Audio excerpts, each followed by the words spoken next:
जय हिंद। देखिए, सारे स्टूडेंट के लिए, जो भी रेलवे के स्टूडेंट है, उनके लिए एक आवश्यक सूचना है। आपकी सारी मांगों को रखा गया है। हम आपकी सारी दुविधाओं को अब क्लियर करते हैं। देखिए, 28 जनवरी को किसी भी तरह के किसी भी प्रोटेस्ट में आप हिस्सा न लें, ये आपके लिए गलत साबित हो जाएगा। हम आपकी सारी समस्याओं को एक एक करके सिलसिलेवार तरीके से बताते हैं। देखिए, अभी एक वीडियो आया, बिहार के पूर्व उप मुख्यमंत्री जो सुशील मोदी जी थे, उन्होंने कहा कि वो रेलवे मंत्री से बात किए, वो स्टूडेंट के मांग पे सहमत है। और आरआरबी रेल मंत्री भी इस बात से सहमत है कि वो 20 गुना रिजल्ट देंगे, अर्थात ओरिजिनल जो नंबर रिपीट नहीं करेंगे, यूनिक नंबर जो दिए जाएंगे, अर्थात 3.5 लाख और लड़कों को जोड़ा जाएगा। एनटीपीसी वालों की समस्या खत्म।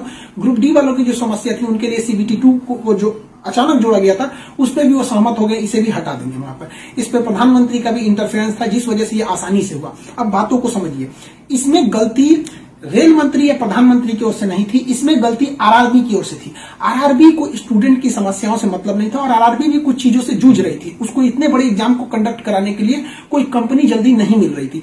लेकिन कुछ लोगों का कहना है कि ये राज्यों में हो रहे चुनाव के मद्देनजर ऐसा डिसीजन लिया है, ये गलत है। देखिए, ये किसी टीचर या स्टूडेंट का स्टेटमेंट नहीं है, ये पॉलिटिकल मोटिवेटेड स्टेटमेंट है। हम बताते हैं क्यों ऐसा नहीं होगा, रेलवे को अपनी बात क्यों माननी पड़ेगी। क्योंकि ये जो संशोधन और कमेटी बनाई गई है, और ये जो डिसीजन लिया गया है कि 20 गुना रिजल्ट और सीबीटी 2 ग्रुप डी से हटाया जाएगा, ये रेल मंत्री का डिसीजन है, और इसमें पीएमओ इन्वॉल्व है, न कि आरआरबी का। अगर आरआरबी का रहता तो आरआरबी मनमानी करती, लेकिन उसके ऊपर पीएमओ का डेडलाइन है। पीएमओ जिस डेट को दे दी, उसको हर हाल में मानना है। इसलिए आपकी हर मांग को मान लिया गया है। आप किसी भी तरह का कल कोई प्रोटेस्ट नहीं करेंगे, क्योंकि जब आप प्रोटेस्ट करेंगे तो उसके बीच में कोई दूसरा आदमी भी आके वायलेंस कर देगा। आरा में जो ट्रेन जला दी गई, या फिर गया में ट्रेन जला गई, क्या विद्यार्थी कह सकता है कि उसके आड़ में किसी दूसरे ने नहीं किया हो? करेगा कोई भी, भुगतेंगे स्टूडेंट। आपके लिए हम खड़े हैं बाबू। आपकी हर मांगों को हम शुरू से ही उठाते हैं। लेकिन जब हम वहां जाते हैं मंत्रालय में बात करने के लिए या बोर्ड ऑफिस में बात करने के लिए, तो वहां हम क्या जवाब देंगे किसी हिंसा का? वो यही पूछेंगे ना, जब बातें मान ली गई है तो आप क्यों हिंसा कर रहे हैं? तो इसलिए आप कल किसी भी तरह का, एक कह रहा है कोई भारत बंद होगा, क्यों भैया? आपकी स्टूडेंट की मांग हो गई, खत्म कहानी। अब आप पढ़ाई पे ध्यान दीजिए, ऐसे किसी भी और फेक न्यूज अफवाहों पे ध्यान नहीं दीजिए। कुछ भी जो यूट्यूब वाले हैं कुछ भी लिख देते हैं, ऐसे चीजों से आप बचिए। किसी भी डिस्ट्रिक्ट का कोई भी लड़का कल कोई भी प्रोटेस्ट या वायलेंस नहीं करेगा। हम कोई भी शिक्षक, हम हो या कोई टीचर, सारे टीचर परेशान हैं कि कल के प्रोटेस्ट को कैसे भी रोकिए। सारे टीचर से भी कहते हैं कि आप लोग तत्काल वीडियो रिलीज कीजिए कि कल कोई भी स्टूडेंट किसी भी डिस्ट्रिक्ट का हो।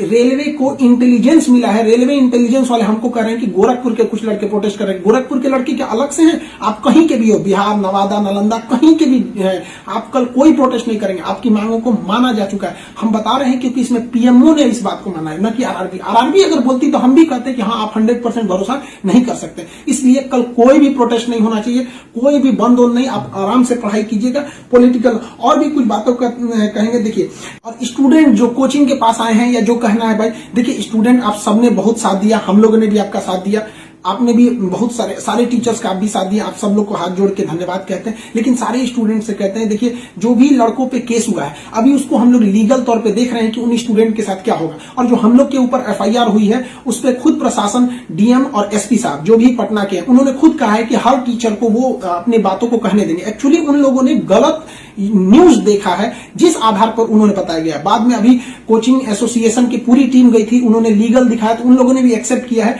कि वो हम बातों को समझेंगे। जब हम लोग वहां बातें करेंगे तो बताएंगे। आगे हम लोग पे क्या एक्शन लिया जाता है वो हम आपको बताएंगे। हम आपके साथ हैं, आप लोग हमेशा रहिए। आप लोग के देखिए, हम आपकी हर बात को उठाते हैं। लेकिन अभी हमारे ऊपर सबसे बड़ी जिम्मेदारी है कि 28 तारीख को कुछ नहीं होना चाहिए। क्योंकि अगर 28 तारीख को कुछ होगा तो फिर हमको जवाब देना ही नहीं बन पाएगा, क्योंकि आपकी हर बातों को मान लिया गया। हाँ, हमारी गिरफ्तारी या किसी टीचर की गिरफ्तारी होगी कि नहीं होगी, एफआईआर वापस होगा कि नहीं होगा, ये सारी चीजें जब हम वहां बैठेंगे प्रशासन पे, जो डिसीजन होगा हम आपको बता देंगे।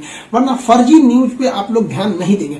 आप बाबू बात समझिए, इतना प्रेशर है। हमारे घर के लोग, हमारी मम्मी परेशान है। अगर आप कल को अगर प्रोटेस्ट कर देते हैं या कुछ भी, तो हम अपनी मम्मी को समझाने में परेशान होंगे। एक फैमिली, बताइए हम लोग की फैमिली के ऊपर क्या गुजरता होगा। आप समझिए इस चीज को। हम इसलिए फिर हर स्टूडेंट को हम हाथ जोड़ते हैं, बाबू हम ठीक हैं फिलहाल। अगर पुलिस कुछ भी कार्रवाई करती है हमारे ऊपर, हम आपको बताएंगे, ठीक है? ऐसा नहीं है, पुलिस प्रशासन भी पढ़ी लिखी होती है। ऐसा नहीं है कि जो वहां पे बैठे हैं वो आपकी तरह स्टूडेंट नहीं रहे होंगे, वो भी समझते हैं, उन लोग की जिम्मेदारी। बताइए पटना के डीएम और एसपी साहब की इसमें क्या गलती थी, लेकिन प्रेशर तो उनके पास है कि आप लॉ एंड ऑर्डर को मेंटेन कीजिए, तो वो लोग भी इसको कर रहे हैं। उन लोग के पास जैसा डिसीजन होगा हम आपको बताएंगे। और हाँ, ये बात हम हमेशा कहते हैं कि जो रेलवे बोर्ड बनाया गया वो इलेक्शन से मोटिवेटेड नहीं है, ये पीएमओ के इंटरफेयर के बाद इसे बनाया गया। हम आप सारे स्टूडेंट जो हमारे साथ खड़े हैं, हम आप सबको भी हम कहते हैं आप लोग को धन्यवाद, और प्रशासन को भी कहते हैं कि देखिए अगर हमारे नाम से कोई आईडी बनी है तो वो हमारी नहीं हो सकती। अगर कोई बराक ओबामा के नाम से आईडी बना के कुछ बनाता है तो उसमें बराक ओबामा को आप अरेस्ट या एफआईआर नहीं कर सकते, तो आप पहले उसकी सत्यता की जांच कीजिए। रही बात खान सर का नाम क्यों आ जाता है, तो ये भैया एक बात बताओ कि विद्यार्थी का इशू रहेगा, टीचर का नाम नहीं आएगा। हाँ, आप पूजा करिएगा और गणेश जी का नाम नहीं होगा, कोई भी पूजा करिएगा सबसे पहले वहीं से शुरुआत होती है। तो आप कश्मीर से कन्याकुमारी तक हर स्टूडेंट से पूछिएगा, उनके इशू में हम साथ रहते तो हमारे लिए खड़े रहेंगे वहां पर। तो इसलिए इसको भी समझिए वहां पे। और स्टूडेंट से भी कहते हैं देखिए हम आपकी बातों को ले, हम अपना सब कुछ दाव पे लगा दिए, लेकिन हमको इससे हम आखिरी सांस तक स्टूडेंट के लिए रहेंगे। हम बाजी लगा देंगे अपनी जान की जब जब बात आएगी हिंदुस्तान की। तो कल बात हिंदुस्तान की है, हाथ जोड़ते हैं, कल कोई लड़का प्रोटेस्ट में भाग न ले प्लीज कहते हैं। और हर टीचर से कहते हैं आप जहां भी हैं, कश्मीर से कन्याकुमारी तक हैं, अरुणाचल प्रदेश से गुजरात तक हैं, हर टीचर अपने स्टूडेंट को समझाए कि कल किसी भी तरह का प्रोटेस्ट न हो, वरना स्टूडेंट के आड़ में कुछ उपद्रवी लोग आके तोड़फोड़ मचा देंगे और बदनाम होंगे स्टूडेंट, और हम लोग कहलाएंगे शिक्षा माफिया। जो गरीब बच्चे हैं उनको हम लोग आज भी फ्री में पढ़ाते हैं, विकलांग बच्चों से हम लोग फीस नहीं लिए हैं, लेकिन फिर भी हम लोग को माफिया कहा जाता है। और कल को अगर कोई प्रोटेस्ट में कुछ हो गया तो हम लोग को तालिबानी कहने लगेगा सब। तो बताइए क्या ये अच्छा लगेगा?